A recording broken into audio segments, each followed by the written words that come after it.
The windshield wipers on Marcus Webb's beat-up Ford Ranger could barely keep pace with the snow. It came down in thick, heavy sheets, the kind that erased the road in front of you and made every mile feel like 20. His hands gripped the steering wheel tight, knuckles white, not just from the cold, but from the pain shooting up his left arm. The injury never really healed right. 3 surgeries, 2 years of physical therapy, and it still felt like someone was driving nails into his shoulder every time the temperature dropped below freezing. Before we dive into the story, make sure to smash subscribe because tomorrow we have an extra special story for you that will blow your mind. It was December 22nd, 3 days until Christmas. Not that it mattered anymore. Marcus didn't have anyone to spend it with, no tree to trim, no presents to wrap, no home to return to. The apartment in Denver had been lost 2 months ago when the landlord finally stopped accepting promises instead of rent. His job at the warehouse ended the week after that when he couldn't lift the boxes anymore, couldn't keep up with the younger guys who didn't wake up every morning feeling like their bodies were held together with duct tape and stubborn will. The VA disability check wasn't enough. It was never enough. Not for rent, not for food, not for the medications that kept the nightmares at bay and the pain from consuming every waking hour. He'd sold most of his possessions weeks ago. The Xbox went first, then the watch his grandfather left him, then piece by piece, everything that could be converted to cash disappeared until all he had left was the truck, a duffel bag of clothes, and the kind of hollow feeling in his chest that made breathing feel like work. Marcus glanced at the passenger seat where his Purple Heart sat in its case. He'd almost pawned it last week when he was down to his last $20. The shop owner had offered him $200 for it. $200 for a medal he'd earned with blood and shattered bone and nights he couldn't remember without medication. He'd walked out without selling it, but the fact that he'd considered it at all told him how far he'd fallen. He should have stayed in Denver, should have found a shelter, swallowed his pride, asked for help. But something about the idea of spending Christmas in a cot surrounded by strangers who could see his failure written across his face made him want to drive until he ran out of road. So he headed west into the mountains, no destination in mind, just movement, just distance from the life that had fallen apart around him. The truck's heater had stopped working somewhere around Idaho Springs. Marcus could see his breath fogging in the cab. He'd wrapped himself in his old military coat, the one with the Ranger patch still sewn on the shoulder. But the cold seeped in anyway, settling into his bones, making his injured shoulder throb with every heartbeat. He'd been driving for 4 hours, taking back roads to avoid the highway patrols who might ask questions about his expired registration.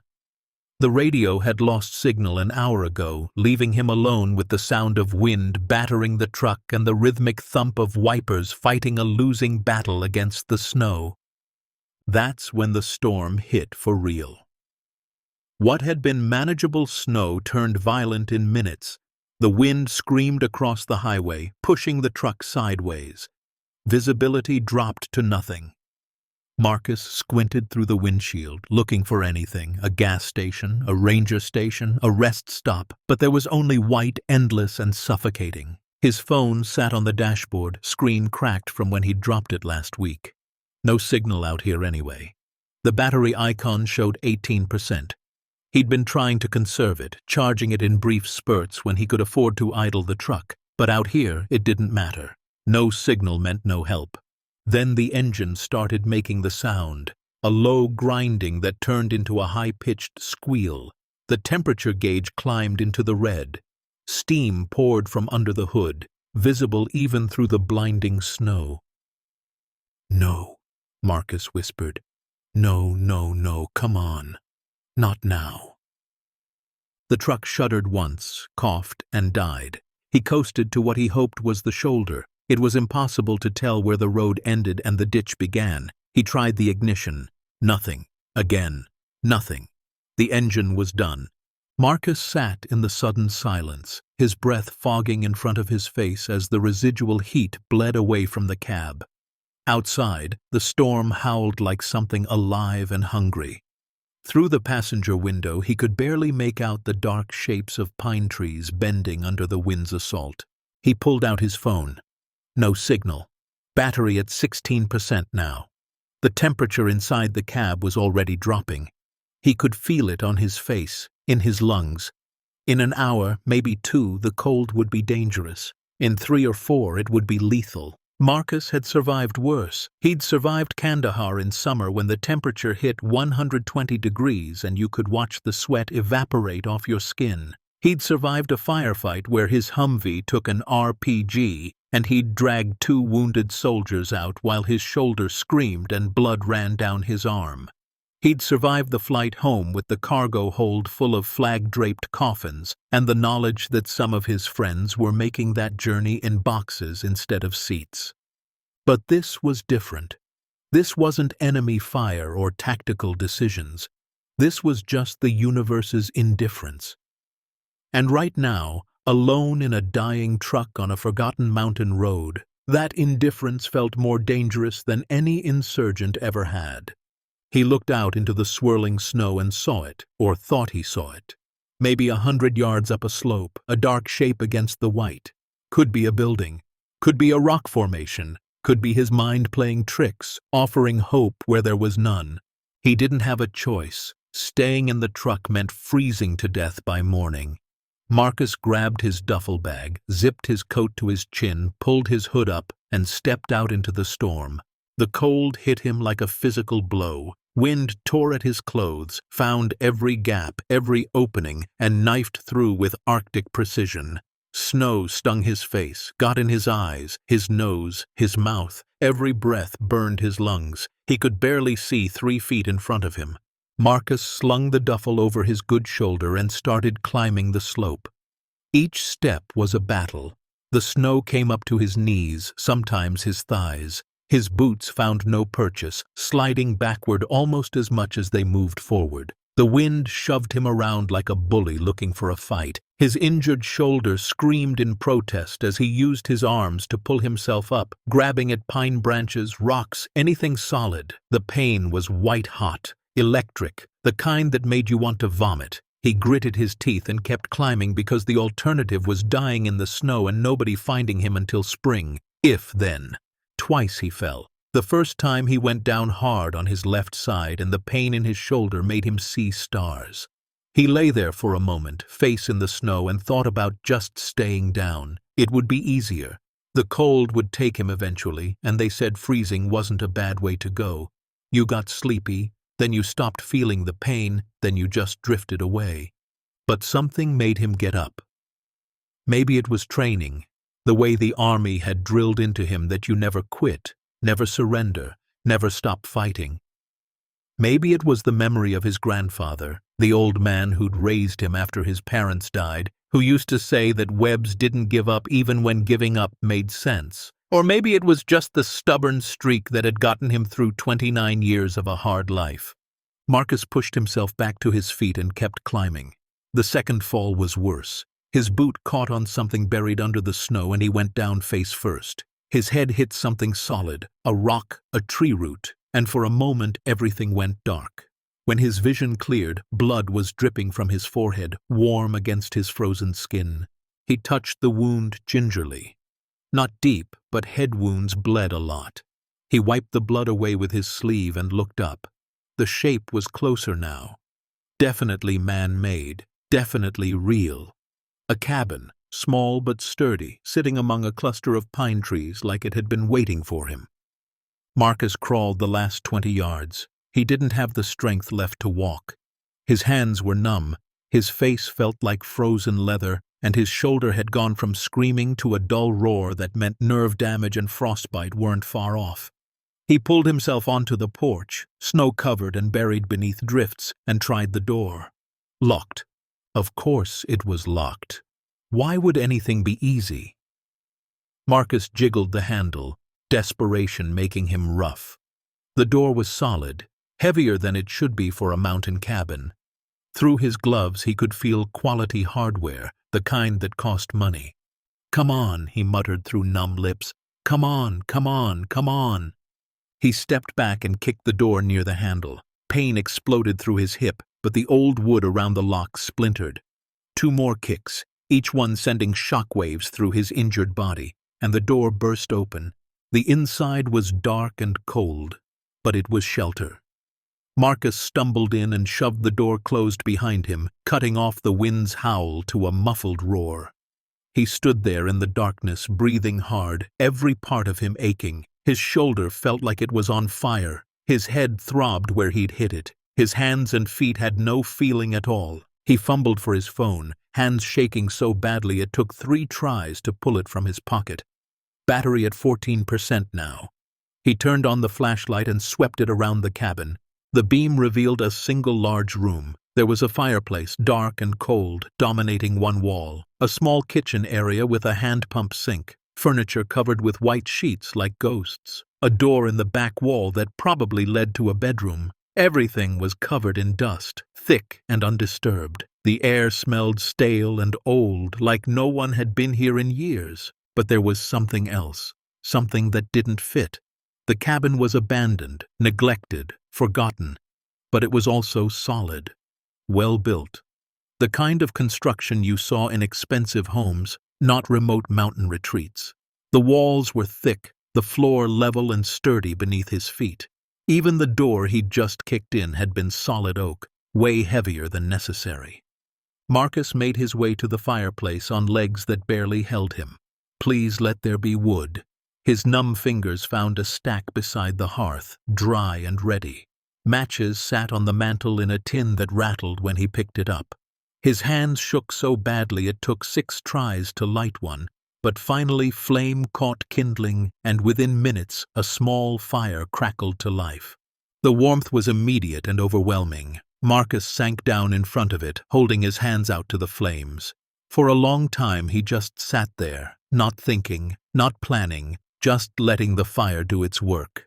Feeling returned painfully to his fingers and toes, the tingling burn of blood flow resuming in frozen tissue. His face thawed, his clothes started to steam. He pulled off his gloves and examined his hands, red, swollen, but not black, not frostbitten. He'd gotten inside just in time. When he could move again without everything hurting, Marcus fed more wood to the fire and explored the cabin properly. He pulled the sheets off the furniture, releasing clouds of dust that made him cough. A couch, worn but solid. A table with 4 chairs. All good quality, well made. Someone had invested money in this place. The kitchen had old canned goods in the cupboards, their labels faded but still readable. Beans, soup, vegetables, even some canned meat. All dated from the early 2000s. 20 years old, but canned food lasted for decades if stored properly. He wouldn't starve, not immediately. The hand pump at the sink groaned when he worked the handle, but after a minute of effort, rusty water came out, then clear. The cabin had its own well. Marcus cupped his hands and drank, the cold water shocking against his throat but tasting clean and good. He opened a can of vegetable soup and ate it cold, too exhausted to heat it. The salt and vegetables tasted like the best meal he'd had in months. As he ate, standing at the kitchen counter, he studied the cabin more carefully. The construction really was impressive. The logs were hand-selected, perfectly fitted with almost no gaps. The fireplace was lined with soapstone that would hold and radiate heat for hours. The floor was level and solid, not a squeak or soft spot anywhere. And everywhere he looked, little details stood out. Reinforced corners, heavy-duty hinges on every door, locks that seemed excessive for a remote mountain cabin. Marcus moved to the bedroom door and opened it. Inside was a bed with a bare mattress, a dresser with empty drawers, and a window with not just boards but steel shutters behind them. He ran his hand along the shutters. Military grade, the kind designed to stop bullets, not just wind. What kind of person builds a cabin like this? And why? He tapped on the bedroom walls, listening. Most of them sounded solid, but one section rang hollow. Marcus pressed against it and felt the slightest give, like there was space behind it. His pulse quickened. He pressed harder, running his hands over the rough wood, searching for a seam, a hinge, anything. There, almost invisible in the grain, a hairline crack forming a rectangle about 2 feet wide. He dug his fingernails into the seam and pulled. Nothing. He tried pushing instead. The section moved inward a fraction of an inch, then stopped. There had to be a latch or release mechanism somewhere, but exhaustion was winning. Marcus's vision was starting to blur. His head wound throbbed. The adrenaline that had kept him moving through the storm was gone, leaving only bone-deep weariness. Whatever secrets this cabin held, they could wait until morning. He dragged a chair from the kitchen and wedged it under the broken front door handle as a makeshift security measure. Not that anyone was likely to be out in this storm, but old habits from the service died hard. He added more wood to the fire, then lay down on the couch wrapped in his coat and a dusty blanket he'd found in the bedroom closet. Through the cracks in the shutters, he could still hear the storm raging outside, but in here, for the first time in months, he was warm. His shoulders still ached, his head still throbbed, but he was alive. He'd survived another day. As sleep pulled him under, Marcus's mind drifted. He thought about the locked cabinet in the bedroom wall, about the military-grade shutters, about the expensive construction hidden in the middle of nowhere. Someone had built this place to last. Someone had built it to hide something. Tomorrow, if the storm cleared, he could hike back to his truck, see if he could fix it. Maybe flag down help on the highway, get back to Denver and figure out his next move, find another warehouse job, another cheap apartment, keep surviving day by day, paycheck to paycheck, pill to pill. Or maybe, and this thought drifted through his fading consciousness like smoke, maybe he could stay here a few days. Wait out the storm properly, figure out what this place really was, because something told him this cabin held answers to questions he hadn't even thought to ask yet. In the darkness, as the fire burned low and snow continued to fall outside, Marcus Webb didn't know that he'd stumbled into something bigger than shelter from a storm. He didn't know that the hollow wall in the bedroom was just the first of many secrets. He didn't know that beneath his feet, hidden in ways both clever and careful, lay a fortune that would change his life forever. All he knew was that he'd made it through another day, and right now, that was enough. But when he woke in the morning, if he woke, everything would change. Because some discoveries don't wait for you to be ready.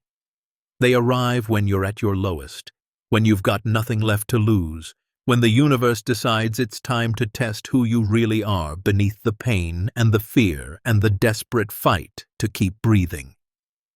Marcus Webb was about to find out what kind of man he'd become, and the cabin in the mountains, silent, patient, holding its secrets close, was ready to show him. Marcus woke to silence, the kind of deep, muffled quiet that meant heavy snow had fallen through the night. Gray morning light filtered through the gaps in the window shutters. The fire had burned down to embers, and the cabin was cold again, but not unbearable. His body ached in all the familiar places, shoulder, hip, lower back, but he was alive. That counted for something. He stood slowly, joints cracking, and moved to the window. Between the boards he could see white. Nothing but white. The storm had dumped at least 3 feet of fresh snow, maybe more. His truck was completely buried somewhere down the slope. Even if the engine worked, he wasn't driving anywhere for days. The realization should have panicked him, but instead Marcus felt an odd calm settle over him. For the first time in months, he didn't have to figure out where to go next, where to sleep, how to stretch $3 into a meal. The cabin had food, he'd found the canned goods last night, and shelter. He could wait out the snow, maybe even Christmas, before hiking back to the highway to flag down help. Marcus built up the fire again, coaxing the embers back to life with kindling and patience. As the flames caught and warmth began filling the room, he took stock of his situation. His duffel bag sat by the couch, damp but intact.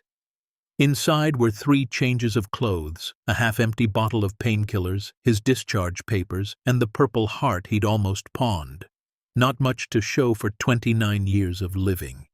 His head wound from last night had stopped bleeding, crusted over into a nasty scab above his left eyebrow. His shoulder was stiff and painful, but no worse than usual. His hands were red and tender from the cold, but not frostbitten. All things considered, he'd gotten lucky. The kitchen became his first project. Marcus worked the hand pump until the water ran completely clear, then searched through the cupboards methodically. He found more than he'd expected. Dozens of cans, all dated between 2000 and 2003. Soup, beans, vegetables, fruit, even coffee. Someone had stocked this place for a long stay, then abandoned it with everything still inside. He opened a can of beef stew and ate it cold while standing at the kitchen counter. As he ate, his eyes kept drifting to details that didn't quite fit. The cabinet doors were solid hardwood, not the cheap plywood you'd expect in a mountain retreat. The countertop was granite, chipped and dusty, but still granite. The sink was cast iron, the kind that cost serious money. Someone had built this cabin not just to last, but to impress. After breakfast, Marcus decided to clean. Partly because the dust was making him cough, partly because he needed something to do, and partly because cleaning gave him an excuse to examine every inch of the place. He found an old broom in a closet and swept the main room, raising clouds of dust that made him sneeze. Under the grime, hardwood floors emerged, beautiful oak planks that had been hand-fitted with skill. As he swept, Marcus noticed something odd about the baseboards. In most of the room, they were standard pine painted white. But in one corner near the fireplace, a 3-foot section was darker, heavier, and didn't quite match. He knelt and ran his fingers along it. The wood was walnut, expensive and out of place. He pressed on it experimentally and felt it give slightly, like it was hinged. His pulse quickened. Marcus looked around for something to pry with and grabbed a screwdriver from a toolbox he'd found in the kitchen. He wedged it into the seam between the baseboard and the wall and applied gentle pressure. The section popped free, swinging outward on hidden hinges. Behind it was a small compartment, maybe 6 inches deep. Inside sat a leather-bound journal, its cover embossed with the initials W.S. and a brass key on a ring. Marcus pulled them out carefully, his hands trembling slightly. He opened the journal to the first page. The handwriting was neat, precise, the kind that came from practice and care. It was dated June 12, 2002. If you're reading this, then I'm gone and you found my sanctuary. Congratulations. You're either very persistent or very lucky. Probably both. Marcus's breath caught. He kept reading. My name is William Stokes. I built this cabin in 1998 as a place to keep what matters most. Not just a retreat from the world, but a vault. A place where I could preserve things of beauty and value without anyone knowing, without anyone asking questions or making claims or trying to take what I've spent 40 years gathering. You might wonder why someone would go to such lengths. The answer is simple. I don't trust people. Not banks, not lawyers, not family I've never met who'd suddenly appear if they knew what I had. So I built this place with cash, used contractors who didn't ask questions, and made sure it would never appear in any official records. As far as the world knows, this cabin doesn't exist. If you've found this journal, then you've also found the key. That key opens something important, something I've protected for decades. Use it wisely, or don't use it at all. Either way, I'm past caring. The entry ended there. Marcus flipped through the rest of the journal, finding pages and pages of notes, inventory lists, acquisition details, dates and descriptions of items purchased or traded, and scattered throughout, personal reflections that painted a picture of a complicated, lonely man. One entry from August 2002 read, "Spent the day cataloging the Byzantine coins. Each one represents a different emperor, a different era. When I hold them, I can almost feel the hands that held them centuries ago. That's what collecting is really about, touching history, being a custodian of beauty. But God, it's lonely. 40 years of building this collection, and no one to share it with. My sister used to understand. She died 3 years ago, and I've been alone ever since." Another entry from November of the same year was darker. What's the point of all this if there's no one to appreciate it? I spent my life accumulating things instead of relationships. That's not wisdom. That's cowardice dressed up as passion. When I die, and my doctor says my heart won't last much longer, all of this disappears. Unless someone finds it. Someone who needs it more than I did. Marcus closed the journal and stared at the brass key in his palm. It was old-fashioned, ornate, the kind that opened something serious, something valuable. His heart hammered against his ribs. He looked around the cabin with new eyes, seeing it not as abandoned shelter, but as a puzzle box, a fortress designed to hide something precious. He spent the next hour searching methodically, tapping on walls, examining floors, checking every corner. The main room yielded nothing obvious. The kitchen was solid throughout. But the bedroom, that's where things got interesting. Marcus returned to the hollow section of wall he'd noticed last night. In the daylight, he could see it more clearly, a rectangle of logs that didn't quite match the rest, subtle but deliberate. He pressed on it, pulled on it, tried shifting it sideways.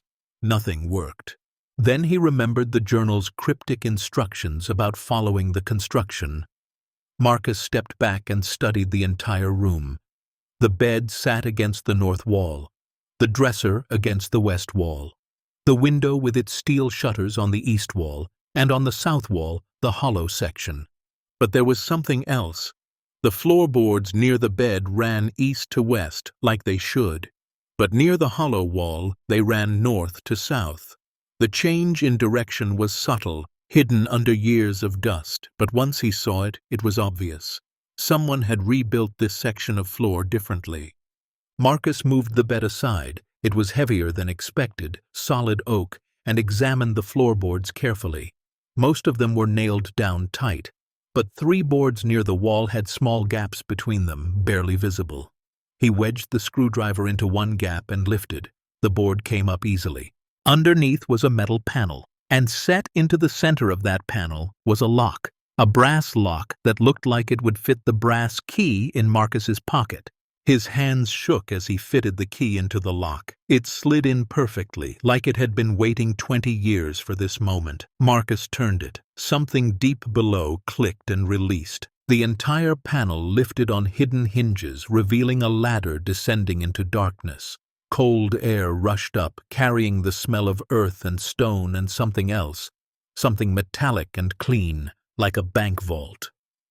Marcus grabbed his phone, battery at 38% now, charged slightly from the solar panel he'd found and set up on the porch, and turned on the flashlight. He pointed it down into the opening. The ladder descended about 10 feet to a concrete floor. Beyond that, he could see the edge of what looked like a room. A large room. His heart threatened to pound out of his chest. This was it. Whatever William Stokes had hidden, whatever he'd protected for decades, was down there. Marcus had found more than shelter from a storm. He'd found a secret. He tested the ladder. Solid metal, bolted to the concrete walls. It held his weight without creaking. Marcus started down, one rung at a time, descending into the unknown. The air grew colder as he climbed down, but it wasn't damp or musty. It was dry, climate-controlled. His boots touched concrete. Marcus swept the flashlight around, looking for a light switch, and found one on the wall near the ladder. He flipped it, not expecting anything, but somewhere a generator hummed to life, and lights blazed across the space. Marcus turned around, and what he saw made his knees buckle. He grabbed the ladder to keep from falling. "Holy God," he whispered. The vault was enormous, at least 40 feet long and 30 feet wide. The ceiling was concrete, reinforced with steel beams. The walls were lined floor to ceiling with steel shelving units, the kind you'd see in a museum storage facility or a high-security warehouse. And those shelves were filled, packed with carefully labeled boxes, cases, and containers. But it was what sat in the center of the room that really stopped his breath. 4 glass display cases, lit from within, each one holding objects that even Marcus's untrained eye recognized as valuable. In the first case, coins. Hundreds of them, maybe thousands, each one in a plastic holder, each one labeled with date, country, and grade. Gold glinted under the lights. Double eagles, Krugerrands, British sovereigns, ancient Roman aurei. In the second case, artwork. Small paintings in protective sleeves, sketches by hands. Marcus didn't recognize, but that looked old and masterful, even a small sculpture that appeared Greek or Roman, the kind of thing you'd see behind velvet ropes in a museum. The third case held stamps. Page after page of rare stamps in albums, each one protected in a plastic sleeve. Even Marcus, who knew nothing about stamp collecting, could see these weren't ordinary. The colors were vivid, the designs intricate, and the price tags attached to some pages made his eyes widen. $15,000, $25,000, $40,000 for a single stamp. The fourth case was jewelry. Vintage watches with names like Patek Philippe and Rolex, rings with stones that caught the light and threw it back in rainbow fragments, necklaces that looked like they belonged to royalty. Each piece had a small card with details: maker, year, estimated value. Marcus moved forward slowly, like a man in a dream. His boots echoed on the concrete floor. He reached the first display case and stared at the coins. He'd seen some of these before, in his grandfather's modest collection. But these weren't collector's pieces lovingly displayed in a home. These were museum-quality specimens, each one worth hundreds or thousands of dollars. He moved to the shelves along the walls. The boxes were labeled with William Stokes's neat handwriting: Byzantine coins, gold, Chinese porcelain, Ming Dynasty, first edition books, 18th century, vintage bonds and certificates. Each label was followed by an inventory number. Marcus opened one box at random. Inside, nestled in foam, were coins unlike anything he'd ever seen. Ancient gold pieces with faces of emperors he couldn't name, inscriptions in languages he couldn't read. He picked one up carefully. It was heavy, solid, real. The tag read, Solidus of Constantine VII, circa 950 AD. Gold, excellent condition. Estimated value $75,000. $75,000 for one coin. Marcus set it down with shaking hands. He moved faster now, opening cases, checking labels, his mind struggling to process what he was seeing. Another shelf held rare books, first editions wrapped in protective plastic. Hemingway, Fitzgerald, even a Shakespeare folio that looked ancient enough to be original, each one tagged with values in the tens of thousands. Another section was devoted entirely to art. Not just paintings, but also prints, photographs, even some pieces Marcus recognized from history classes. A Picasso sketch, what might have been a Monet watercolor, lithographs by artists whose names he'd heard but couldn't quite place. The bonds and stock certificates occupied an entire wall. Marcus pulled one out at random. Standard Oil Company, 1923, signed and certified. Another, Union Pacific Railroad, 1892. Bearer bonds from companies long gone or absorbed into conglomerates, each one potentially worth its face value plus collector's premium. In the corner of the vault sat a desk. Marcus approached it slowly, almost afraid of what he'd find. On top was a large leather-bound ledger. He opened it with trembling hands. Inside, William Stokes had created a masterpiece of organization. Each item in the vault was listed: description, acquisition date, acquisition cost, condition notes, and estimated current value. Page after page of meticulous record-keeping. Marcus flipped through, watching the numbers climb. 50,000, 80,000, 200,000 for a single painting, 500,000 for a collection of rare stamps. He reached the final page and found a summary, handwritten in Stokes' careful script, dated February 20, 2003. Total collection inventory, 1,347 items across 17 categories, Total estimated value based on current market prices and independent appraisals, $260 million. This represents 42 years of collecting, research, and preservation. These items are not just valuable, they are irreplaceable pieces of human history and artistry. I have built this vault to protect them from a world that too often destroys what it should preserve. If you are reading this, then I am gone, and you have succeeded where lawyers and fortune hunters have failed. This collection is now your responsibility. Use it wisely. Remember that wealth without purpose is just weight. WSE Marcus read the number 3 times. $260 million. The words didn't make sense. They were too big, too impossible. He looked around the vault again, really looked, and saw not just objects but a fortune hidden under a cabin in the Colorado mountains, a fortune no one knew existed. His legs gave out. Marcus sat down hard in the desk chair, his injured shoulder screaming in protest. His head spun. This wasn't real. This couldn't be real. People like him didn't stumble into fortunes. People like him scraped by or didn't make it at all. Yet here it was. Proof that sometimes the world offered miracles, even to those who'd stopped believing in them. Marcus sat there for a long time, maybe minutes, maybe hours. Time felt strange in the vault, suspended somehow. Eventually he stood on shaky legs and explored more thoroughly. Behind the display cases, he found climate control equipment, dehumidifiers, air filtration systems, temperature regulators, all running silently, all powered by the generator. That explained why everything was in such perfect condition despite 20 years of neglect. In a small alcove near the desk, he found filing cabinets. Marcus opened the first one and discovered more documentation. Provenance records for every item, proving their authenticity and legal acquisition. Appraisals from reputable dealers and auction houses. Insurance paperwork from the 1980s and 90s, when Stokes apparently insured pieces of his collection before deciding to hide it all away.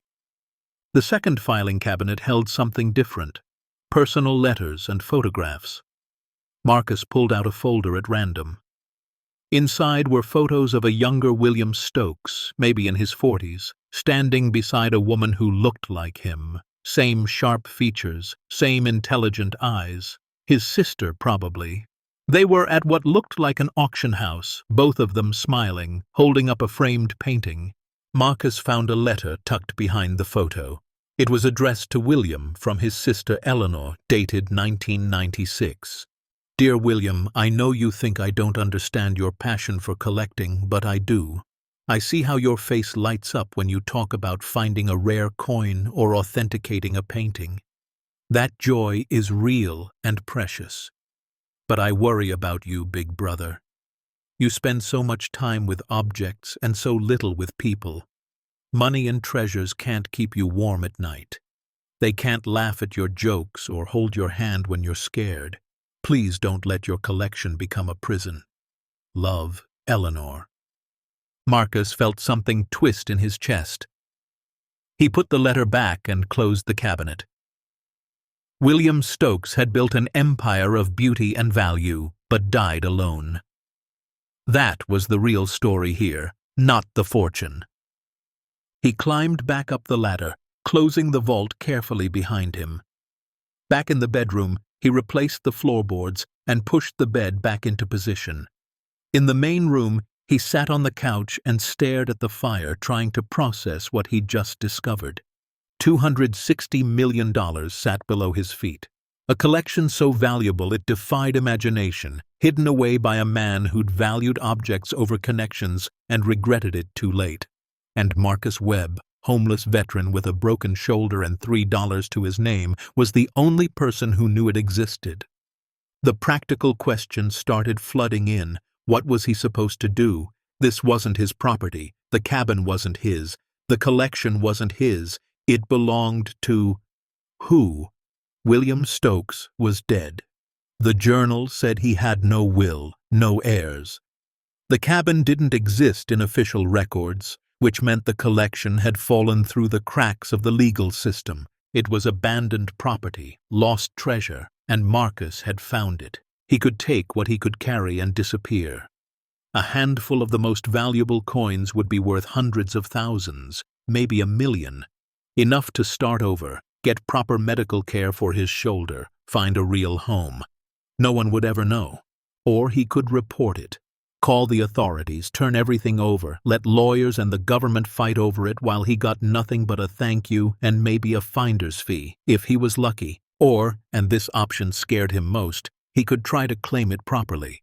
Work with lawyers, establish that Stokes meant for it to be found, argue that the collection should go to someone who needed it, not some distant relative who'd never met the man or some government agency that would auction it off piece by piece.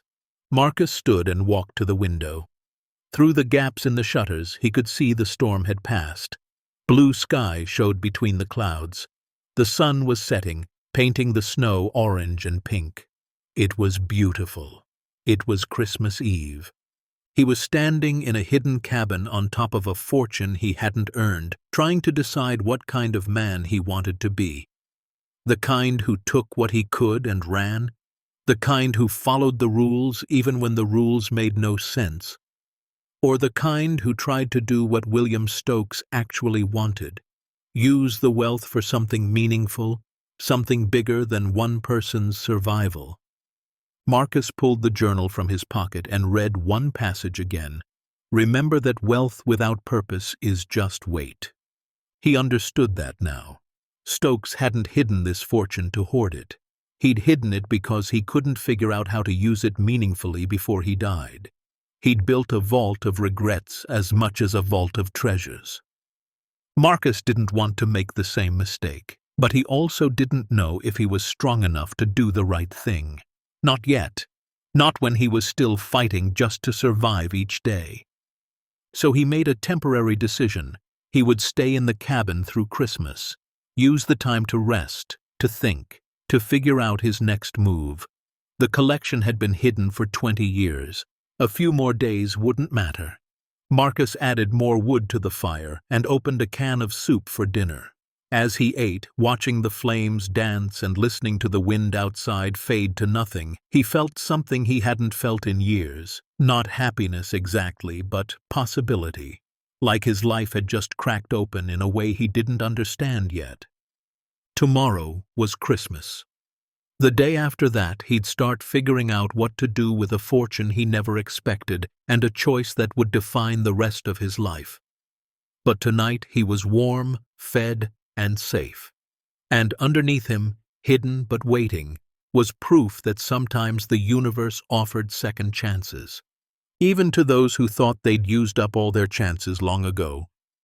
Marcus woke on Christmas morning to sunlight streaming through the gaps in the shutters. It was the first time in months he'd slept past dawn, the first time his body had felt safe enough to truly rest. He lay on the couch for a long moment, staring at the ceiling beams, thinking about what sat beneath the floorboards in the bedroom. $260 million. The number still didn't feel real. He made coffee using the grounds he'd found in the kitchen, stale but drinkable, and returned to the vault. Not to take anything, just to look, to convince himself it was real and not some fever dream brought on by hypothermia and desperation. The ladder felt solid under his boots. The lights hummed to life. The collection sat exactly as he'd left it, patient and waiting. This time Marcus went straight to the filing cabinets. If he was going to make any decision about this fortune, he needed to understand the man who'd built it. He pulled out folders at random, spreading them across the desk, piecing together William Stokes's life from fragments and photographs. The earliest documents dated back to 1973. A young William Stokes, barely 25, standing in front of a coin shop in downtown Denver. The photo showed a lean man with intense eyes and a hesitant smile, like he wasn't used to being photographed. Behind him, a hand-painted sign read, "Stokes Numismatics, Rare Coins and Precious Metals." A letter tucked behind the photo was from his sister Eleanor, congratulating him on opening the shop. Her handwriting was warm, encouraging. "I'm so proud of you, William." Following your passion takes courage. Don't let the doubters get to you. You've always had an eye for value that others miss. That's your gift. Marcus found more photos from the 70s and 80s. William at coin shows, carefully examining pieces through a jeweler's loupe. William at estate sales, surrounded by boxes of old collections. Always alone, or nearly so. Always focused on the objects in front of him with an intensity that bordered on obsession. Then he found the first mention of Eleanor's family. A photo from 1987 showed William at a backyard barbecue, holding a little girl, his niece Emma, who couldn't have been more than 5. He looked uncomfortable with the child in his arms, but there was affection in his eyes. On the back, Eleanor had written, "Emma's birthday party." She kept asking Uncle William about his treasure coins. "You're her favorite person in the world, even if you don't see it." The collection seemed to explode in the late 80s and early 90s. Purchase receipts for increasingly valuable items. Auction house statements showing winning bids in the hundreds of thousands. Bank statements revealing an account that grew from comfortable to wealthy to obscenely rich. William Stokes had an eye for value that bordered on supernatural. He bought pieces before they became famous, before the market recognized their worth, and sold them at exactly the right moment. But the personal correspondence told a different story. A letter from Eleanor in 1991 expressed concern. "William, I know you're proud of what you've built, but I worry you're using collecting as a shield. You haven't attended a family gathering in 3 years. Emma asks about you constantly. Money and objects can't replace human connection. Please come to Thanksgiving this year. We miss you." Marcus found William's response, a draft on yellow legal paper, the handwriting less careful than in his journals. "Eleanor, I know you mean well, but you don't understand. Every piece I acquire represents perfection, human achievement captured in metal or canvas or paper. People are messy, they disappoint you, they leave. Objects don't. I'm not hiding from the world, I'm preserving beauty that the world doesn't appreciate. That's important work." The correspondence became sparser through the mid-90s. Occasional birthday cards, holiday greetings that grew more formal with each year. Then Marcus found the obituary, folded and refolded so many times the creases had nearly torn through the paper. Eleanor Stokes Chen, age 52, died peacefully on November 3, 1999, after a brief battle with cancer. She is survived by her husband David Chen, daughter Emma Chen, and brother William Stokes. Eleanor was known for her warmth, her generosity, and her ability to see the best in everyone. Memorial services will be held at Grace Community Church. Behind the obituary was a letter William had started but never finished, dated November 10, 1999. "Dear Emma, I don't know how to write this. Your mother was the only person who truly understood me, even when she didn't agree with my choices. She saw past my awkwardness and my obsessions to the person I could have been, should have been. I spent 40 years building a collection when I should have been building relationships. I kept saying I'd make time for family after one more acquisition, one more auction, one more deal. Now Eleanor is gone, and I can't tell her I'm sorry. I can't tell her she was right about everything. I have $40 million in rare objects and no one to share them with.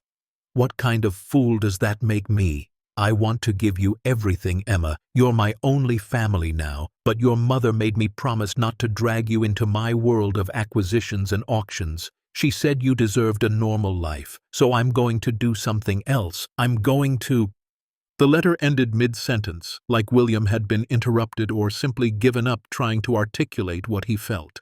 Marcus stared at the unfinished words, feeling the weight of regret soaking through the page. He found more journals from the early 2000s. William's handwriting became shakier, his entries more philosophical. One from March 2001 read, "I've decided to donate the collection, all of it. The coins will go to the Smithsonian. The art to various museums that will actually display it, not lock it away. The proceeds from selling the rest will fund scholarships for students studying art history and preservation. Eleanor would have approved. She always said wealth should serve purpose, not ego. I've started working with lawyers to set up the proper trusts and foundations. It's complicated. The collection is worth so much that even the donations will require years of legal work and tax planning. But I'm only 69. I have time. Another entry from August 2002 was darker. The doctor says my heart is failing. Congenital condition I inherited from my father, who died at 70. I'm running out of time. The lawyers keep talking about estate planning and tax implications and percentages. They want me to catalog everything officially, bring it into the light so it can be properly donated. But something stops me. Once the collection becomes official, once the government knows about it, once the lawyers and appraisers and bureaucrats get involved, it stops being mine. It becomes a case number, a tax event, a probate nightmare. I've spent 40 years protecting these objects from careless handling. I'm not ready to hand them over to a system that might damage or lose or fight over them for decades. So I'm doing something they'll call crazy. I'm hiding it all. Not to hoard it. God knows I've learned that lesson too late. But to preserve it until I figure out the right way to let it go. Marcus found the entry that explained the cabin, dated September 2002. The vault is complete. Took 4 years to build, longer than I expected, but it's perfect. Climate-controlled, secure, invisible to anyone who doesn't know it's there. I've been moving pieces up here for 6 months, a few at a time, carefully catalogued. The cabin itself is off the grid, paid for in cash, built by contractors who thought they were constructing a hunting lodge for a paranoid rich man. They weren't wrong. This place doesn't exist in any official records. No deed, no tax assessment, no paper trail. It's a ghost. And now it holds everything that matters.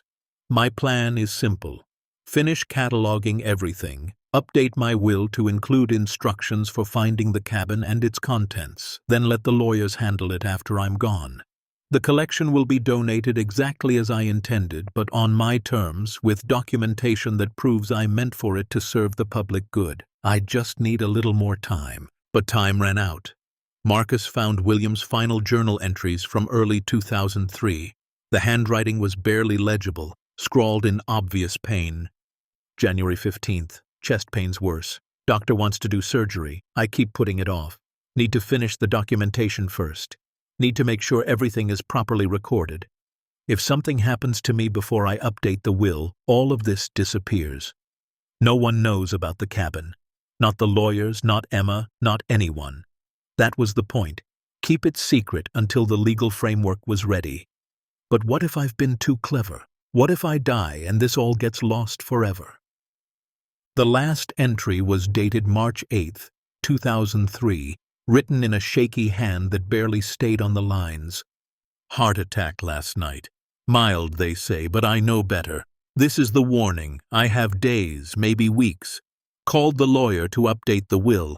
He says it will take 2 weeks to draft the new documents properly, including the trust provisions and donation instructions. I don't have 2 weeks. I can feel it. So I'm writing this as insurance. If you're reading it, then I'm gone and you've found this place. That makes you either very desperate or very determined. Maybe both. Here's what you need to know. This collection was meant to serve others, not enrich one person. I spent my life accumulating when I should have been giving. Don't make my mistake. Use this wealth for something bigger than yourself. Help people who need help. Create something that lasts. That's what Eleanor would have wanted. That's what I should have done when I had the chance. The key to the vault is in the baseboard compartment. The inventory ledger explains everything. The provenance documents prove legal ownership. If you're honest, if you care about doing right, you'll find a way to honor the purpose I intended. And if you're not, well, I'll be past caring. But know that wealth without purpose is just weight. It will crush you eventually. Choose wisely. WSN. Marcus closed the journal and sat in silence. The vault suddenly felt different. Not like a treasure trove, but like a tomb. William Stokes had died alone in a Denver hospital on March 15, 2003. His obituary said his estate went into legal limbo because his will was outdated and mentioned none of his significant assets. The lawyers spent years trying to untangle his affairs, never knowing that the bulk of his fortune sat hidden under a cabin floor that didn't officially exist. 20 years. The collection had been waiting for 20 years for someone to find it and finish what William started. And somehow, through luck or fate or the universe's twisted sense of humor, that someone was Marcus Webb, a broke, injured veteran who'd kicked in the door during a blizzard because he had nowhere else to go. Marcus climbed back up the ladder and sat at the kitchen table with his head in his hands. The moral weight of the situation pressed down on him like a physical thing. This wasn't just about reporting found property or claiming ownership. This was about honoring a dead man's wishes. William wanted the collection to serve others, to create something meaningful, but he'd also wanted it done right, legally, properly. If Marcus reported it now, what would happen? The state would seize it as abandoned property. There'd be legal battles with distant relatives, with auction houses, with anyone who thought they had a claim. The collection would be tied up in courts for years, maybe decades. Meanwhile, Marcus would get nothing except maybe a finder's fee, a percentage that would disappear in taxes and legal costs. But if he kept quiet, if he found a way to liquidate pieces slowly and carefully, he could rebuild his life, get proper medical care, find a real home, maybe even help other veterans who were struggling. He could do good with the money, probably more good than any government agency would do after the lawyers took their cut.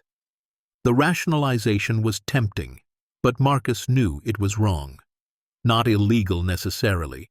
The ownership situation was so murky that lawyers would argue for years, but wrong. Because William had been explicit in his final entry. This wealth was meant to serve others, not enrich one person. Marcus stood and paced the cabin, limping slightly on his injured hip. His shoulder throbbed. His head ached. The painkillers in his duffel were nearly gone, and he had no way to refill the prescription. He was 34 days from being completely homeless again if he didn't figure something out. And now he stood on top of a fortune that could solve every problem he had, but taking it would mean betraying the trust of a man he'd never met, a man who'd made the same mistakes Marcus was afraid of making. He was still pacing, still wrestling with the decision when he heard it. An engine. Distant but growing closer. Marcus froze. The cabin was miles from any main road. Who would be driving up here? He moved to the window and peered through a gap in the shutters. A pickup truck, older model, four-wheel drive, was grinding up the slope toward the cabin. It stopped about 50 yards out, and a woman climbed out. She was maybe 50, bundled in a heavy coat, moving with the careful confidence of someone who knew the mountains well. She stared at the cabin, specifically at the chimney where smoke was rising from Marcus's fire. Marcus's heart hammered. He'd been so focused on the vault that he hadn't thought about the smoke, about what it would signal to anyone who knew these mountains. Someone had noticed. Someone was checking it out. The woman walked toward the cabin slowly, her boots crunching in the snow. Marcus stepped back from the window. Should he hide? Pretend no one was here? But his truck was buried down the slope. She'd have seen it on the way up. And his boot prints were all over the porch. A knock on the door. Firm but not aggressive. "Hello?" The woman's voice was cautious but not frightened.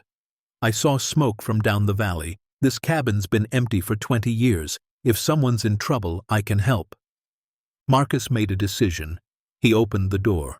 The woman studied him, taking in his appearance, the healing head wound, the way he favored his left shoulder, the exhaustion in his eyes.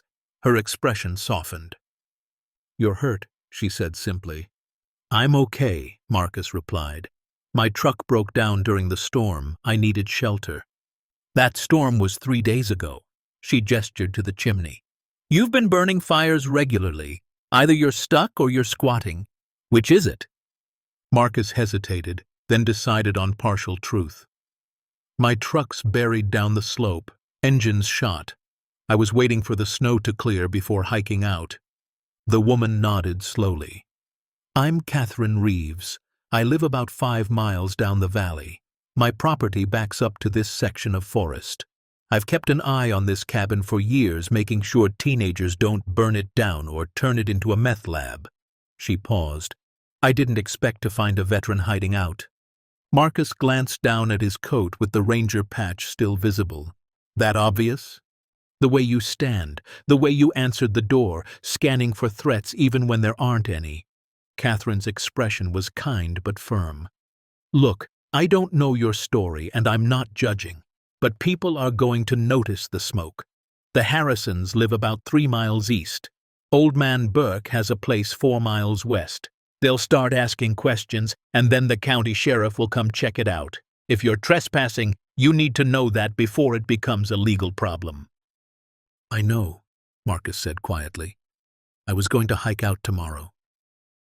Catherine studied him for a long moment. Are you hungry? I've got supplies in the truck. Hot food if you want it. Marcus hadn't realized how much he'd needed someone to show him simple kindness until she offered it. His throat tightened. I'd appreciate that. They ate soup from Catherine's thermos, sitting on the porch in the weak December sunlight. She didn't press him for details, and he didn't volunteer more than necessary. But sitting there, sharing a meal with another human being after days of isolation, Marcus felt the weight of his secret grow heavier. Can I ask you something? Marcus said finally. Sure. Did you know the man who owned this cabin, William Stokes? Catherine's eyebrows rose. How do you know that name?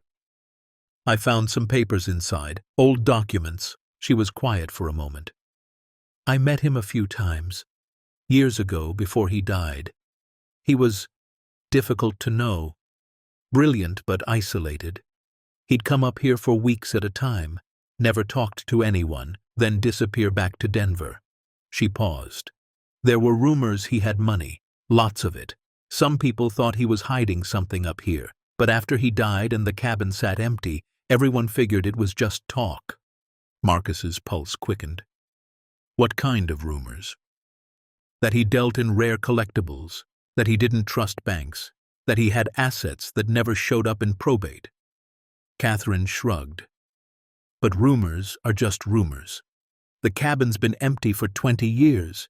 If there was anything valuable here, someone would have found it by now. Unless they didn't know where to look, Marcus thought. Catherine finished her soup and stood. I need to get back before dark. But I meant what I said. People will notice the smoke. If you're still here tomorrow, expect visitors. Probably the sheriff. I understand. She paused at her truck. For what it's worth, I hope things work out for you, whatever you're dealing with. She handed him a business card. My number's on there. If you need help, real help, call me. After she drove away, Marcus sat on the porch for a long time, watching the sun sink toward the mountains. Catherine's visit had started a clock. People knew someone was in the cabin now. They'd come to investigate. He had maybe 24 hours, possibly less, before his window of anonymity closed completely. He could pack tonight. Take a few of the most valuable coins, small, portable, worth hundreds of thousands. Hike out at dawn and disappear. No one would ever know what he'd taken. The vault would sit undiscovered for another 20 years or longer. Or he could do what William Stokes had wanted. Report the find, work with authorities to establish proper ownership and documentation, try to honor the dead man's wishes, even if it meant getting nothing for himself except the knowledge he'd done right. The choice seemed impossible. One path led to security, comfort, a chance to rebuild his life. The other led to doing the right thing and possibly ending up right back where he started. Broke, homeless, and struggling. Marcus went back inside and pulled out William's journals. He read through the final entries again, looking for some kind of sign, some clarity. One passage jumped out at him. Eleanor used to say that character is what you do when no one's watching. I didn't understand what she meant until it was too late. I spent my life making choices that benefited me, that served my obsessions, that kept me safe from the mess of human connection. I thought I was being smart. I was just being a coward. Real courage is doing right even when it costs you everything. Marcus closed the journal and looked around the cabin. At the fireplace that had saved him from freezing, at the food that had kept him alive, at the hidden vault beneath the floor that had given him a choice he never wanted to make. He thought about William Stokes, dying alone, full of regrets, trying desperately to fix his mistakes but running out of time. He thought about Eleanor, who'd tried to save her brother from himself. He thought about the men he'd served with, the ones who'd died for principles they believed in, who'd made hard choices because they were right even when they were costly. And he thought about who he wanted to be, not who he was now, broken, desperate, barely surviving, but who he could become if he made the choice that scared him most. Marcus walked to the bedroom, pulled up the floorboards, and climbed down into the vault one last time. He stood in the center of the room, surrounded by $260 million in collectibles, and made his decision. Tomorrow morning, he would hike down to Catherine's house and ask to use her phone. He would call the county sheriff and report what he'd found. He would turn over the journals, the inventory, the evidence of William Stokes's intentions. He would let the lawyers and courts and bureaucrats figure out the legal mess, and he would walk away with nothing except the certainty that he'd honored a dead man's wishes and his own principles. It might be the stupidest decision of his life. It would almost certainly cost him the security he desperately needed. But it was the only decision he could live with. Because William Stokes had been right about one thing: wealth without purpose was just weight. And Marcus had carried enough weight already. He didn't need to add the crushing burden of betraying his own values just to survive. That night, Marcus barely slept. He lay on the couch watching the fire burn down, thinking about tomorrow, about what came next. Part of him still wanted to run, to take what he could and disappear. The temptation was real and powerful. But every time he started to rationalize it, he thought about the men he'd served with who died doing the right thing, and he knew he couldn't dishonor their memory by taking the coward's way out. When dawn broke on December 26th, Marcus packed his duffel, locked the vault carefully, and replaced the floorboards. He took one last look around the cabin that had saved his life, then stepped out into the cold morning air. The hike down to Catherine's property took 2 hours. His injured shoulder screamed with every step, but he kept moving. When he finally reached her house, she answered the door with surprise. "I need to make a phone call," Marcus said, "and then I need to tell you something that's going to be hard to believe." Catherine studied his face and saw something there that made her nod. "Come in!" As Marcus dialed the sheriff's office with shaking hands, he realized something profound. He'd come to this mountain with nothing, expecting to die in the snow. Instead, he'd found something more valuable than any fortune, the chance to prove that even at his lowest, even when no one was watching, he was still the man he'd once sworn to be. That had to be worth something, even if it cost him everything. The sheriff's deputy arrived at Catherine's house within the hour. Marcus had expected skepticism, maybe even accusations. What he got was a young man named Tyler who listened carefully, took notes, and called for backup when Marcus explained what he'd found. "You're telling me," Deputy Tyler said slowly, "that there's a vault under that cabin containing collectibles worth over $200 million? $260 million, according to the inventory," Marcus corrected. "And yes, I know how it sounds." Catherine vouched for him. "I've known about that cabin for 20 years. If Marcus says there's something there, I believe him." By afternoon, the cabin was swarming with county officials. Marcus led them through the bedroom, showed them the hidden floor panel, watched their faces as they descended into the vault, and saw what he'd found. The sheriff, a weathered man named Daniels, spent an hour down there before climbing back up, his expression stunned. "Son," he said to Marcus. "Do you understand what you just handed us?" "Yes, sir." Most people would have taken what they could carry and run. Marcus met his eyes. "I thought about it, but that's not who I want to be." Sheriff Daniel studied him for a long moment. "You're going to need a lawyer, a good one. This is going to get complicated fast." He wasn't wrong. Within 48 hours, the story broke nationally. Homeless veteran discovers fortune, turns it in, ran on every news outlet. Marcus's phone, which Catherine had helped him charge and get service for, rang constantly with reporters, lawyers, people claiming to be distant relatives of William Stokes, and opportunists of every variety. He ignored most of them. But when Elena Vasquez called, he listened. "Mr. Webb," she said, her voice carrying the kind of authority that came from winning hard cases, "I'm an attorney with Harrison and Associates in Denver. We specialize in veterans advocacy. I lost my brother in Afghanistan, and when I saw your story, I knew I had to reach out. You're about to enter a legal nightmare, and you need representation that actually cares about the outcome. Can we meet?" 3 days later, Marcus sat in Elena's downtown office, his duffel bag at his feet, still everything he owned in the world. She was younger than he expected, maybe 35, with sharp eyes and a worn photo of a Marine in dress blues on her desk. "That's Daniel," she said, noticing Marcus's gaze. "He was 23 when an IED took him. Every case I take now, I think about what he'd want me to fight for." She leaned forward. "The state of Colorado is going to file a claim on that collection. They'll argue it's abandoned property that should escheat to the state treasury. There will be relatives, distant ones, who never met William Stokes, claiming inheritance rights. Auction houses, appraisers, everyone who can smell money will try to grab a piece." "I know," Marcus said quietly. "But here's what they don't know."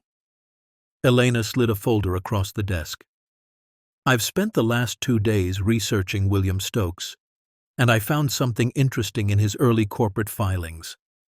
In 1998, the same year he built that cabin, Stokes established a shell company called Mountain Legacy Holdings.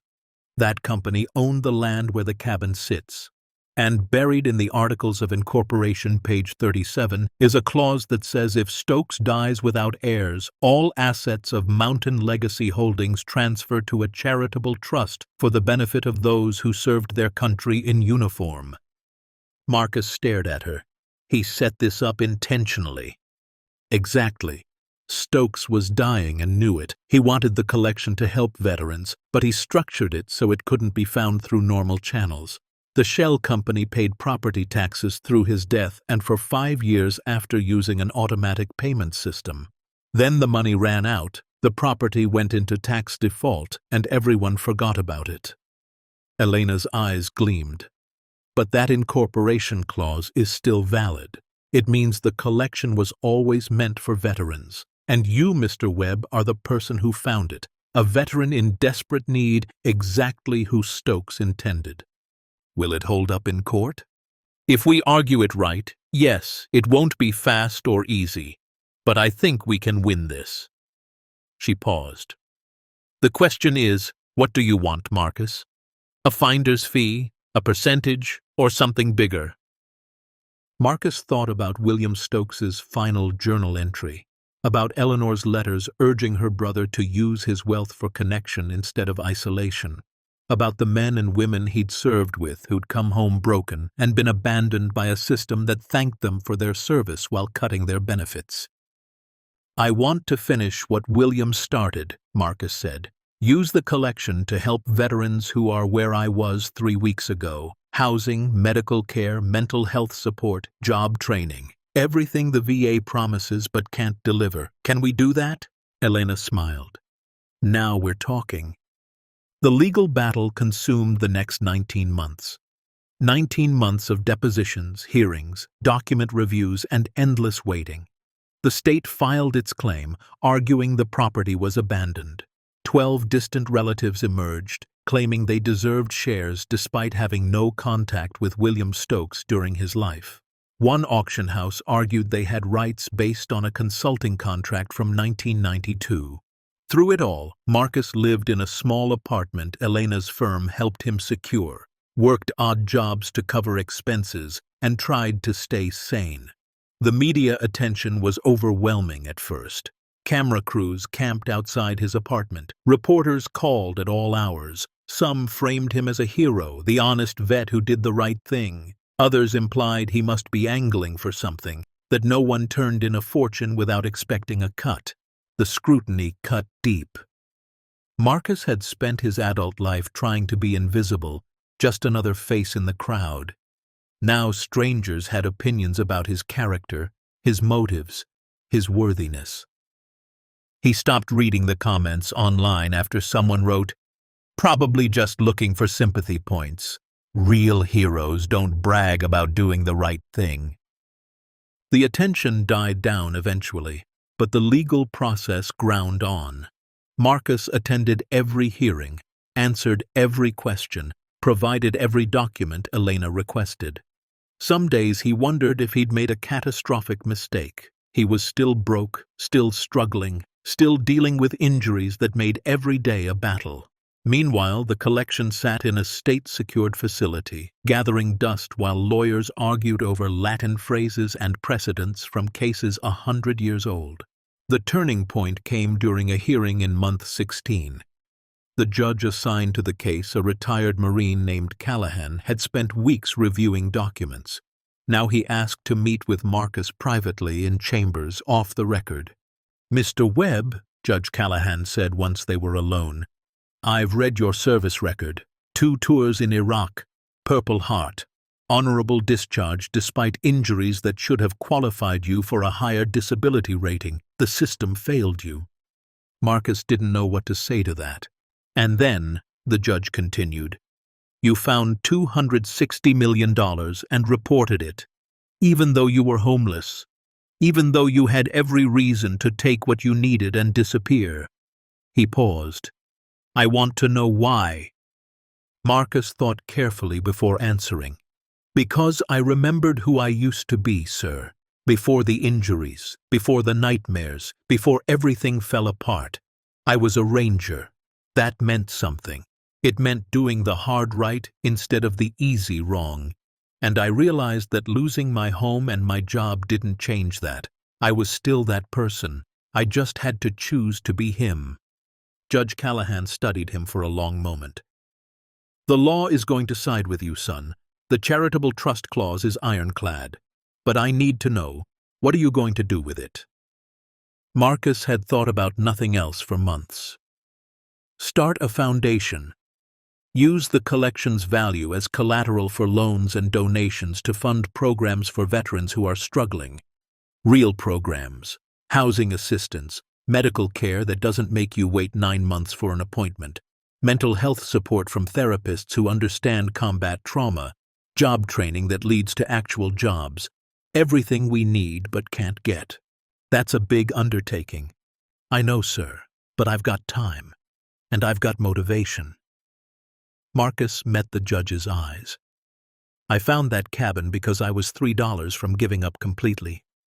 If this wealth can stop even one veteran from reaching that point, it's worth every legal battle." Judge Callahan smiled, the first warmth Marcus had seen from him. "Good answer." The final ruling came down on a gray October morning, 19 months after Marcus first called the sheriff. Judge Callahan awarded the entire collection to a newly formed charitable trust, with Marcus as founding director. The state's claim was dismissed. The relatives' claims were dismissed. The collection would stay intact, used as collateral for loans and as the foundation for an endowment that would fund veteran support programs in perpetuity. Marcus wouldn't become a billionaire. The trust would pay him a director's salary, $65,000 a year, comfortable but not extravagant, and he'd oversee how the resources were deployed. It was everything he'd hoped for and more than he'd expected. The day after the ruling, Elena drove Marcus back to the cabin. The state had maintained it during the legal proceedings. It looked better than when he'd first stumbled through its door, roof repaired, windows replaced, the broken lock fixed properly. But it was still the same structure, still solid and waiting. "What are you going to do with this place?" Elena asked as they stood in the main room. Marcus looked around at the thick walls, the reinforced doors, the mountains rising behind. "Turn it into a retreat, a place where veterans in crisis can come to decompress, get away from the world for a while, figure things out in peace. Like you did." Like I did. The Stokes Foundation launched quietly in November. No big press conference, no celebrity endorsements. Just a website, a phone number, and word spreading through veteran networks that help was available. Real help. Not bureaucratic runaround or 9-month wait lists, but immediate assistance. The first call came within hours. A former Marine named Sarah, living in her car with her 2 kids, about to lose custody because she couldn't find stable housing. The foundation had her in an apartment within 48 hours, connected her with job training programs within a week. 3 months later, she had steady work and her kids were thriving. Then came Robert, an Army medic whose PTSD made holding a job impossible. The foundation paid for intensive therapy with a specialist who understood combat trauma, not the overwhelmed VA counselor seeing 30 patients a week, but focused treatment that actually worked. 6 months later, Robert was stable enough to start work as an EMT, using his skills to help others. Within 3 months, the foundation had helped 200 veterans. Within 6 months, over 500. The model was simple. Identify the immediate crisis, address it without bureaucracy or judgment, then provide support for long-term stability, housing, medical care, therapy, job training, legal aid, whatever was needed. Marcus interviewed many applicants personally. He'd hired a staff of 12, all veterans themselves, but he insisted on staying connected to the people they served. He knew how to spot the ones who were barely hanging on because he'd been there. He knew what to say and what not to say, when to push and when to just listen. The cabin retreat opened the following spring. They'd renovated carefully, preserving the structure's integrity while adding 6 comfortable bedrooms, a modern kitchen, and a common room where veterans could gather. The vault remained, transformed into a small museum displaying a rotating selection from the collection, a reminder of where the foundation's resources came from and why they existed. The retreat could accommodate 6 veterans at a time for week-long stays. No cost, no judgment, just time and space to heal. Applications poured in from across the country. Marcus reviewed each one personally, prioritizing those who reminded him most of himself, the ones on the edge, the ones who'd stopped believing things could get better. One evening in late June, Marcus sat on the cabin's porch with a young Marine named Jackson who'd lost both legs in Afghanistan and was struggling with addiction and suicidal thoughts. They didn't talk much. Just sat there, listening to the wind in the pines, watching the light fade across the mountains. "You really found all that money here?" Jackson finally asked. "Underneath this cabin?" "I found more than money," Marcus said. "I found a second chance, a reminder that I still had something to give, even when I thought I was empty." Jackson was quiet for a long time. "Do you think I could find something like that? Something that makes it worth it?" Marcus turned to look at him. "Yeah, I do. It might not be under a cabin floor. It might be smaller, quieter, but it's out there. And sometimes you've got to survive the worst parts before you can see it." Jackson nodded slowly. 3 months later, Marcus received a letter from him. Jackson had completed rehab, was working with a prosthetics program, and had enrolled in community college studying psychology. He wanted to become a counselor for other veterans. The letter ended. "You didn't just give me a place to stay. You reminded me I'm still a Marine. Still fighting. Still here. Thank you." Marcus pinned the letter on the wall of his office alongside dozens of others. Each one a life changed, a crisis averted, a person who'd decided to keep going. That wall became his reminder on hard days, and there were hard days, that the choice he'd made in this cabin had mattered. The foundation grew. Within a year, they operated in 7 states. They'd helped over 5,000 veterans get back on their feet. The cabin retreat expanded to include 3 more properties in different parts of Colorado, each one offering the same quiet sanctuary that had saved Marcus. But success brought new challenges. Every funding decision felt weighted with consequence. Every veteran they couldn't help immediately haunted him. Every story of someone who didn't make it landed on Marcus's shoulders like a stone. Elena told him he needed to delegate more, trust his team, take care of himself. But how could he rest when he knew there were still veterans sleeping under bridges, still soldiers losing their battles with demons they'd brought back from war? One December morning, exactly 2 years after his truck had broken down on that frozen highway, Marcus received a call from the retreat. A veteran named David had shown up unannounced, threatening to leave, saying he didn't belong there, that he was a waste of space. The counselor thought he was a suicide risk. Marcus dropped everything and drove to the cabin. The 90-minute drive gave him time to review David's file. Army Ranger, 3 deployments, discharged after a traumatic brain injury from an IED blast. Lost his family, his job, his home. The story that never got easier to hear, no matter how many times Marcus encountered it. When he arrived, Marcus found David sitting on the cabin's porch in just a t-shirt despite the cold, arms wrapped around his knees, staring at nothing. The same porch where Marcus had sat 2 years ago, broken and desperate. The same view of mountains that had witnessed his own transformation. "Hey," Marcus said, climbing the steps slowly. "Mind if I sit?" David barely acknowledged him, but didn't object. Marcus sat down on the cold wood, felt the chill seep through his jeans.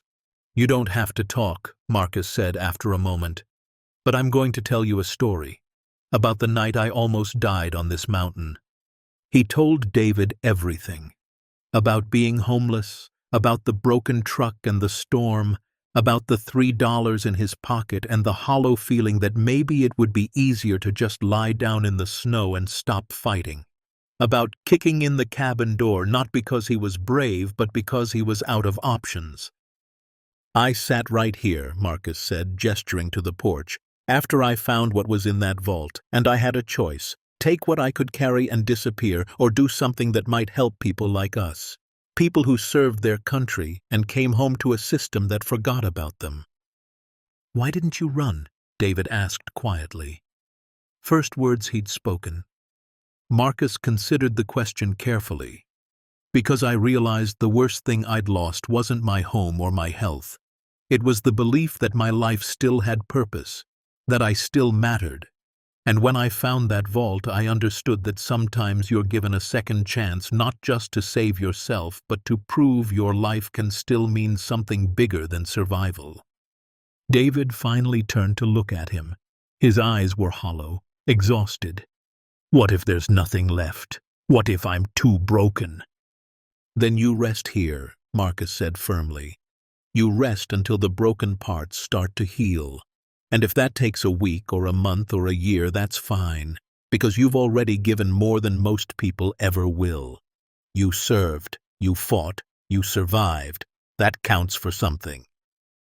"It doesn't feel like enough." "I know," Marcus said. "Feelings lie sometimes, especially when you're in the dark. But the truth is you're here, you're breathing, and tomorrow the sun's going to come up whether you feel ready for it or not.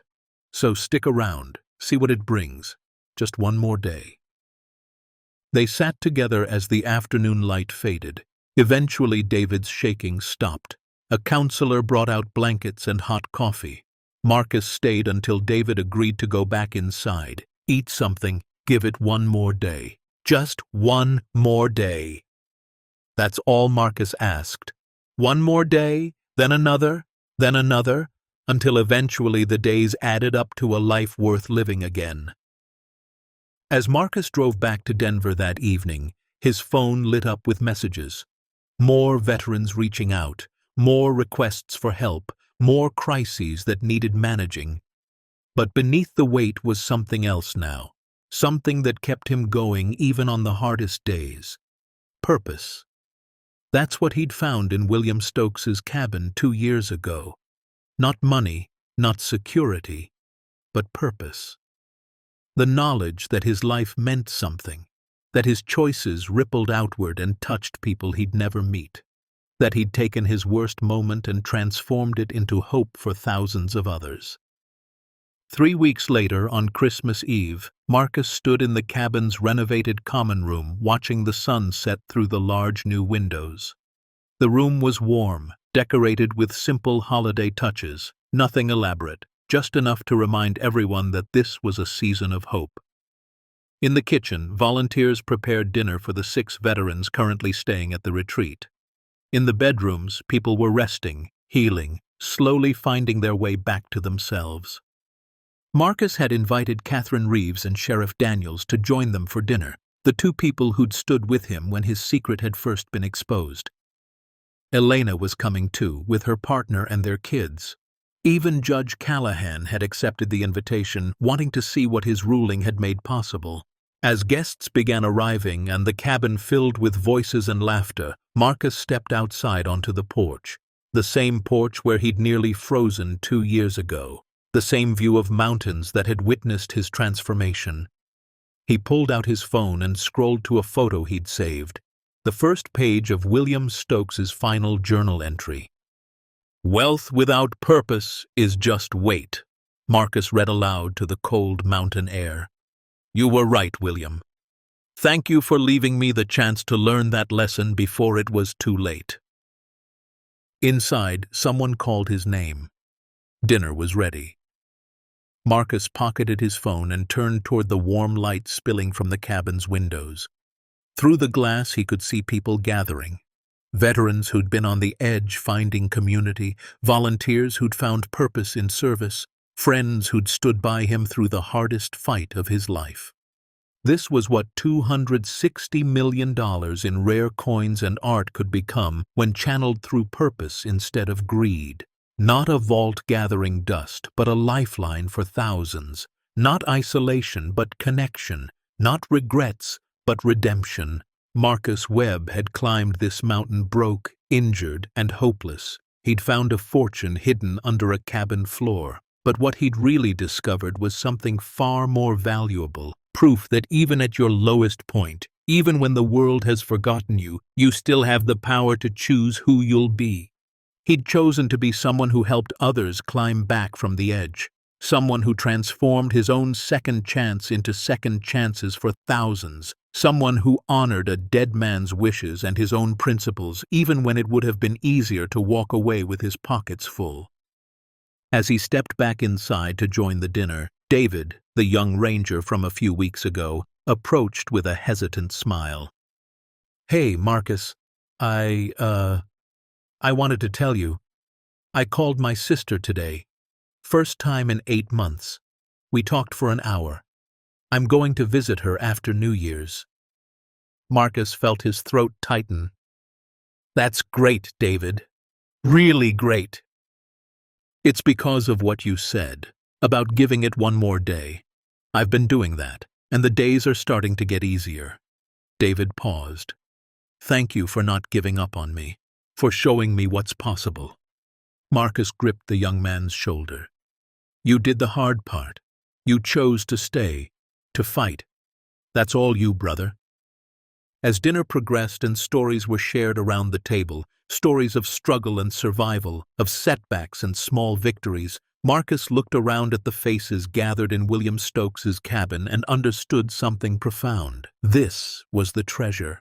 Not the coins or paintings locked in a state facility.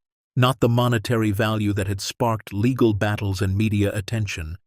The real treasure was this: people healing, connections forming, lives being rebuilt one day at a time.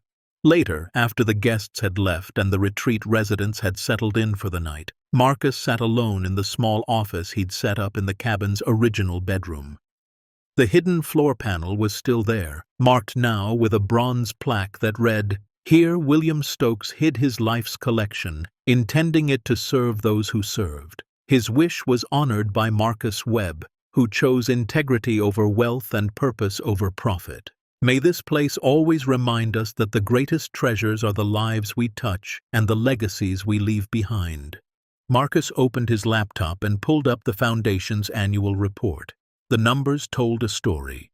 5,347 veterans helped. 89% successfully transitioned to stable housing. 73% employed within 6 months. 42 lives saved from imminent suicide risk. But behind every number was a face, a name, a story like his own. People who'd been on the edge and found their way back because someone had given them a chance, a bridge, a moment of hope when they needed it most. His phone buzzed, a text from Sarah, the Marine he'd helped on day 1. "Merry Christmas, Marcus. 2 years sober today. Kids are doing great, starting nursing school in January. You changed my life. Thank you for believing in me." Marcus typed back, "You changed your own life. I just held the door open. Proud of you."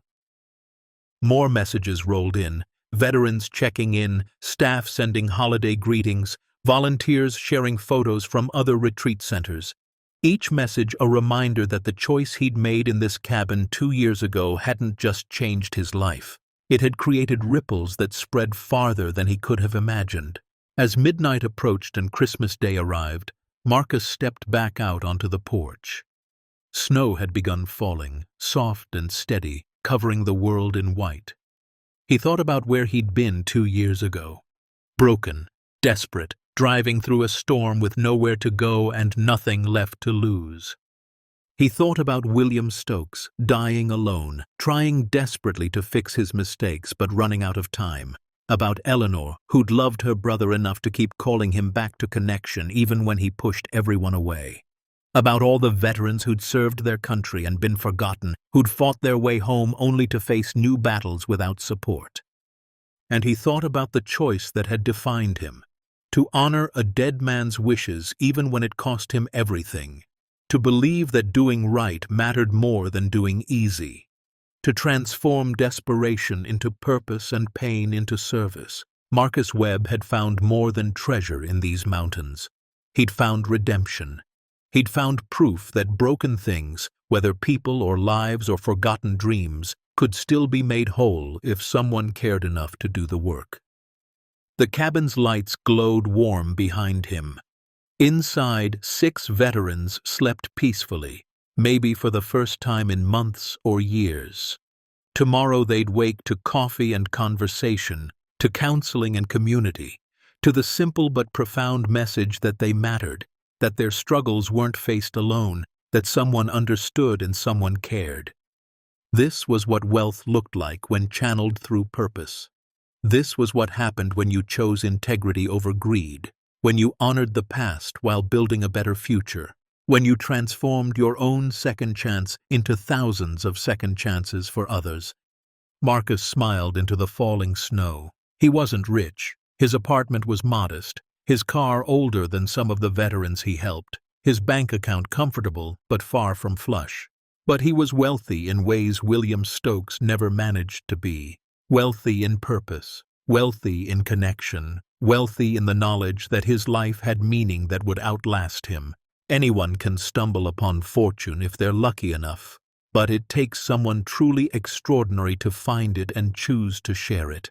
Marcus Webb was that someone, and his story, starting with a desperate veteran fleeing into a storm and ending with a leader transforming lives, proved that heroes don't always wear uniforms or collect medals.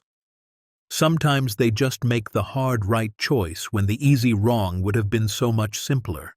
Sometimes they turn their own suffering into service. Sometimes they prove that the measure of wealth isn't what you have, but what you give away. As Christmas lights twinkled across the valley below and snow continued its quiet work of making the world new, Marcus Webb stood on the porch of a cabin that had saved his life and was now saving others. He'd come here with nothing and found everything. Not in the vault beneath the floor, but in the choice to use what he'd found for something bigger than himself. That was the real treasure. That was what William Stokes had really left behind. And Marcus Webb, the homeless veteran who'd kicked in a door during a blizzard and changed thousands of lives, had finally found what he'd been searching for all along. Not survival, not security, but purpose, connection, redemption, and the knowledge that sometimes when you're willing to sacrifice everything for what's right, you end up gaining far more than you ever could have taken. The end. Up next, 2 more powerful stories that will restore your faith in humanity. Click now to continue this journey with us, and don't forget to hit subscribe if you believe that character is defined by the choices we make when no one is watching.